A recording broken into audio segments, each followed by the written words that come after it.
Hello everyone, next ভিডিওতে আপনাদের স্বাগত। আমি জামিনী। আমি আজকে যে বিষয়টি বলতে যাচ্ছি সেটা হচ্ছে আহ, আহ, সেটা হচ্ছে বর্ডার বর্ডার ফিল কালার এবং ফন্ট কালার। তো এগুলো ডিজাইনের ক্ষেত্রে খুবই ইম্পর্টেন্ট, কারণ আপনি যখন বর্ডার যদি না দেন, ধরেন আপনি কোনো বর্ডার দিয়ে ডিজাইন করেছেন, তাই না? ডিজাইন করার পর আপনি এই এই এতটুকু জায়গা আপনি প্রিন্ট করতে যাচ্ছেন, অথবা পুরো শিটটাতে আপনি প্রিন্ট করতে যাচ্ছেন। তো প্রিন্ট আমরা সহজে নিয়ে আসতে পারি কন্ট্রোল পি চেপে। তো এবং ফাইল থেকে প্রিন্ট, এই যে প্রিন্ট, প্রিন্টে যাওয়ার পর প্রিভিউতে দেখেন এখানে কোনো ঘর আসেনি, এখানে কোনো ঘর নাই। এখানে শুধু যে কালার বা ব্যাকগ্রাউন্ড কালার দিয়েছিলাম বা টেক্সট কালার দিয়েছিলাম সেগুলোই আছে। তো এই এই ডিজাইনে ঘরগুলো নিয়ে আসার জন্য অবশ্যই বর্ডার ব্যবহার করতে হবে। তো প্রথমে আগে এই কালারগুলো একটু চেঞ্জ করে নিই, যেহেতু কালারগুলো ব্ল্যাক, সেক্ষেত্রে একটু ডিস্টার্ব হচ্ছে, দেখার বা অসুবিধা হচ্ছে। নো ফিল কালার দিলে উঠে যাবে। তো এখানে ধরুন এটা আমার হেডলাইন, আমি ধরুন এখান থেকে এই পর্যন্ত আমি বর্ডার দেব। এখানে বর্ডারের অনেকগুলো বর্ডার আছে। একটা হচ্ছে বটম বর্ডার, অর্থাৎ নিচের লাইনে একটা বর্ডার দেবে। টপ বর্ডার, উপরে একটা বর্ডার দেবে। আমি যে ঘরটা মার্ক করব বা যতদূর মার্ক করব, ধরুন আমি এখান থেকে এই পর্যন্ত মার্ক করে নিলাম, তাই না? এই মার্কটাতে এই বর্ডারটা, এই এই মার্ক অপশানের যে পর্যন্ত মার্ক আছে তার টপ, বটম, লেফট, রাইট এভাবে বর্ডার দেবে। যদি কোনো বর্ডার না রাখতে চান তাহলে নো বর্ডার দিলে সেটা উঠে যাবে। অল বর্ডার দিলে সবগুলোতে একসাথে বর্ডার চলে আসবে। আউটসাইড বর্ডার দিলে শুধুমাত্র চারপাশের বর্ডারটা আসবে। আমি একটু আউটসাইড বর্ডার অ্যাপ্লাই করে দেখাই। এটা আউটসাইড বর্ডার, এখানে কিন্তু আউটসাইডে একটা বর্ডার চলে আসছে। আমি যদি এখন প্রিন্ট প্রিভিউতে যাই, তাহলে দেখেন আউটসাইডে একটা বর্ডার চলে আসছে। তো এরপরে আসি, এরপর আমি আবার মার্ক করে নিই।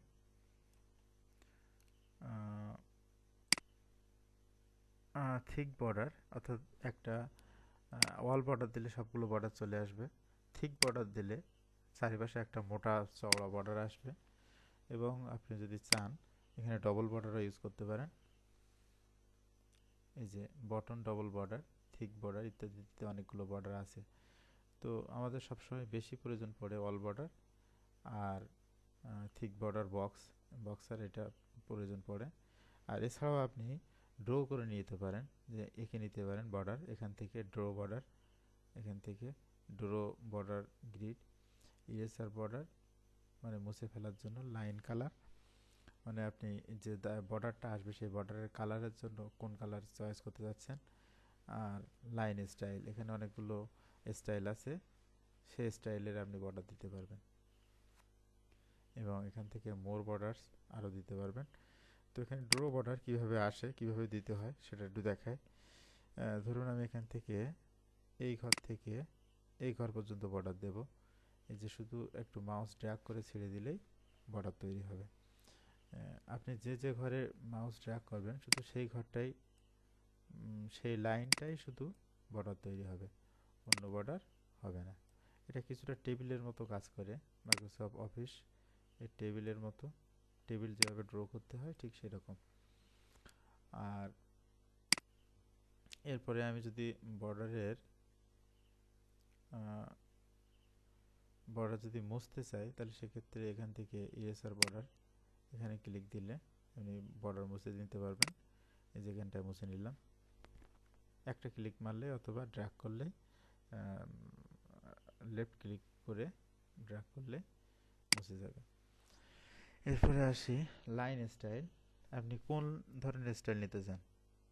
যদি ডবল নিতে চান ডবল দেবেন, থিক বর্ডার এটা দিলে দিতে পারেন, এটা দিতেও পারেন, ডট ডট ডট।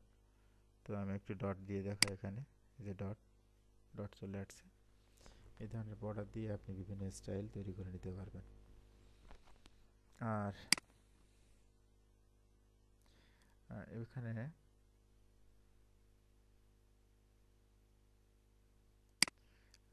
বর্ডার হয়তো আমি সবাইকে বোঝাতে পারছি। মোর বর্ডারসে কিছু অপশান আসার কথা। হ্যাঁ, এই যে আসছে। এখান থেকে আপনি ঠিক করে নিতে পারেন যে আপনি লেফটে কী দেবেন, রাইটে কী দেবেন। এখান থেকে আপনি ঠিকঠাক ডিজাইন করে তারপরে আপনি অ্যাপ্লাই করে দিতে পারবেন।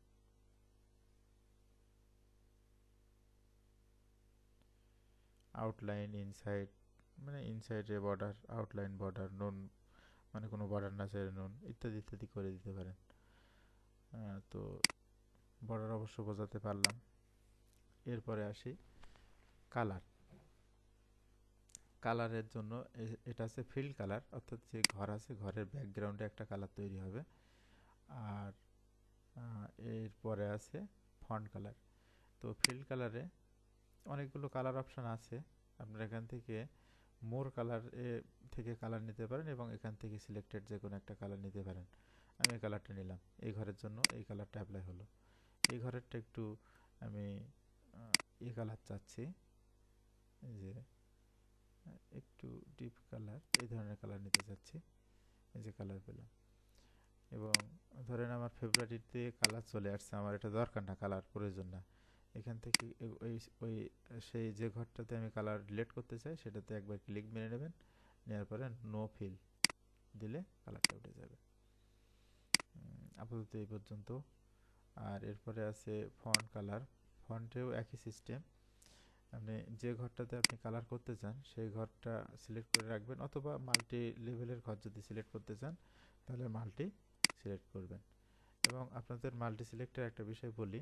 মাল্টি সিলেক্টটা হচ্ছে, ধরেন আপনি এই ঘর থেকে এই ঘর, এই ঘর এবং এই ঘর, এই কিছু ঘর আপনি মাঝে মাঝে আমি সিলেক্ট করতে যাচ্ছেন। এর জন্য আপনাদের সহজ একটা পথ আছে, সেটা হচ্ছে কন্ট্রোল চেপে ক্লিক করা, কন্ট্রোল চেপে লেফট ক্লিক।